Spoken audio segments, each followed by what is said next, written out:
You wake up before your alarm, not because you're rested, but because your body already knows what comes next. The same route, the same inbox, the same conversations, said with slightly different words. You tell yourself this is what adults do. You've earned stability, a salary, a position. Yet as you sip coffee that tastes faintly like routine, a thought slips through the cracks. If this is security, why does it feel like debt? This is not a failure of personal finance. It's a feature of the system, because the modern salary is not built to make you free.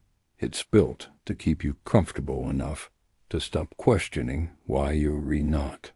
The trap begins invisibly. You never see the bars being built. They appear as ordinary things: the apartment that cost a little more than last year, the phone upgrade you deserve, the subscription that only costs $8. Each by itself feels harmless. Together they form a quiet algorithm of control. Here's how it works. Every paycheck enters your account already divided by invisible hands. Rent takes the first bite, taxes the second, groceries the third. By the time you touch what's left, it's barely breathing. But you don't panic, because everything seems handled. You have Wi-Fi, food, a car, maybe even a vacation once a year. On paper, you're doing fine. That's the genius of the system. It gives you just enough pleasure to confuse captivity with progress. Money, in its pure form, represents choice. But when every dollar is pre-committed, it no longer expands your options. It maintains your obligations. The paycheck doesn't buy freedom. It buys continuity. You don't own your lifestyle. Your lifestyle owns you. Psychologists call this the comfort loop. Each time your income rises, your mind adjusts its baseline of what feels normal. A raise that once felt like liberation becomes invisible within weeks. You expand to fit the new number, then call the expansion growth. But it isn't growth, it's adaptation inside a cage that just got slightly bigger. The danger of comfort is not pain, it's numbness. Pain wakes you. Comfort sedates you while the clock drains. This is why people stay in jobs they hate but can't leave. It's not laziness or fear of risk, it's addiction to predictability. Predictability feels like safety. And when the system teaches you to worship safety, it quietly replaces your ambition with maintenance. Most people think they sell their time for money. That's not true. They sell their optionality. Every paycheck comes with invisible fine print. In exchange for this money, you agree not to deviate too far. You agree to live inside predictable ranges of spending, saving, and dreaming, because deviation threatens the system that feeds you. Think about it. If everyone became financially independent after 5 years of work, the entire machine would collapse. The economy requires predictability: workers who return every Monday, mortgages that take 30 years, retirement accounts that promise patience. You are not meant to escape early. You are meant to circulate. This is the real salary trap, the structure that turns bright, ambitious people into predictable, low-risk participants in someone else's design. And the trap is efficient precisely because it doesn't feel like one. You have comfort, you have benefits, you have a LinkedIn title that sounds respectable. What you don't have and what you were never meant to have is distance. The distance that lets you look down on the maze and realize they've been walking in circles. It's tempting to think, I'll save later. I'll invest when I earn more. But lifestyle expands faster than income. The moment you raise your earnings, your mind finds ways to normalize new costs. a better car to match the new job, a new neighborhood to match the new car. You justify it as reward, but rewards are only meaningful when they come after freedom, not before it. The cruel brilliance of the salary system is that it lets you feel successful without ever becoming secure. You can double your income and still be one missed paycheck away from panic. That's not progress, that's dependence in designer clothes. Yet the system isn't evil in the cinematic sense. It doesn't need to conspire. It only needs you to stay asleep, because an asleep worker doesn't revolt. He optimizes, he schedules, he manages burnout instead of dismantling its cause. He calls the cage career advancement. But there's another layer deeper than economics. You start measuring worth not by how much you control, but by how much you earn. You become fluent in the language of promotions and perks, not possibilities. Slowly, your attention, the most valuable asset you possess, becomes outsourced to your employer's calendar. And here's the paradox. You don't need a villain for this to happen. You just need momentum. You just need to keep moving fast enough that reflection feels like inefficiency. That's how the system keeps you, not by chains, but by pace. So the next time you hear that faint whisper, "Is this all there is?" don't dismiss it as negativity. It's not rebellion. It's awareness trying to surface. The part of you that remembers freedom exists beyond stable income. The part that still wants to build instead of merely maintain.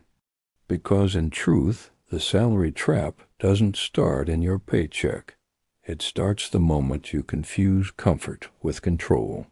And the only thing more expensive than breaking free is staying asleep. The moment you see the salary trap clearly, something uncomfortable happens. You realize the problem was never money. It was permission. You were taught, quietly, repeatedly, to ask permission before living differently. Permission from employers, markets, stability, timing. You learned to delay autonomy in exchange for predictability. And predictability felt safe, so you mistook it for freedom. But freedom does not begin with more income. It begins the moment your survival is no longer tied to a single source. This is where most people misunderstand escape. They think the solution is more salary, more credentials, more promotions. But the system is designed to absorb more. It expands to meet you wherever you arrive. You don't out-earn the trap, you out-structure it. Here's the first shift that changes everything. Wealth is not what you make. Wealth is what you can walk away from. If you cannot leave your job without panic, you are not secure. You are dependent. Dependence is the opposite of power. And power, psychologically, comes from optionality, the ability to choose differently without collapse. The system doesn't fear ambitious people. It fears independent ones. That's why the escape begins with something that sounds boring but feels revolutionary. Time margin, not luxury. Not status, time. If your expenses consume nearly all your income, your future is already spent. Every month arrives pre-owned. The system loves this because it makes you urgent, compliant, and predictable. Urgency narrows thinking. It kills long-term strategy.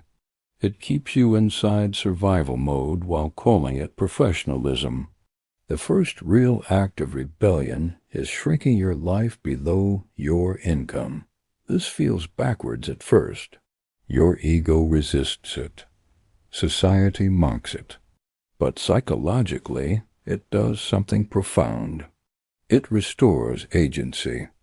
The moment you create a gap, even a small one, Between what you earn and what you spend, you introduce friction into the system's control loop.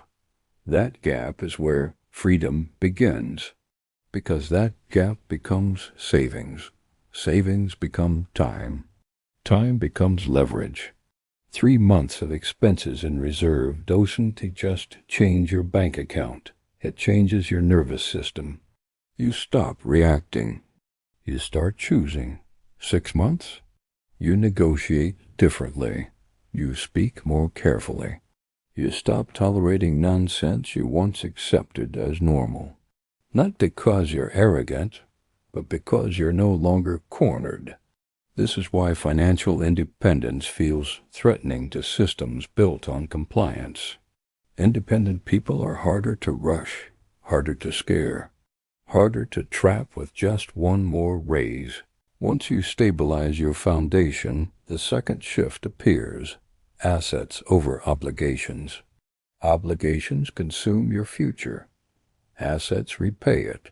An obligation demands maintenance. A car payment demands work. A mortgage demands consistency. An asset, on the other hand, creates distance. It doesn't care if you're tired. It doesn't require your presence every morning. This doesn't mean you quit your job or gamble your savings. That's not escape. That's chaos. Escape is deliberate, boring, quiet. It's redirecting surplus into things that don't need your body attached to them forever. Investments, skills that compound, businesses that scale beyond hours. The system isn't defeated by rebellion. It's defeated by replacement.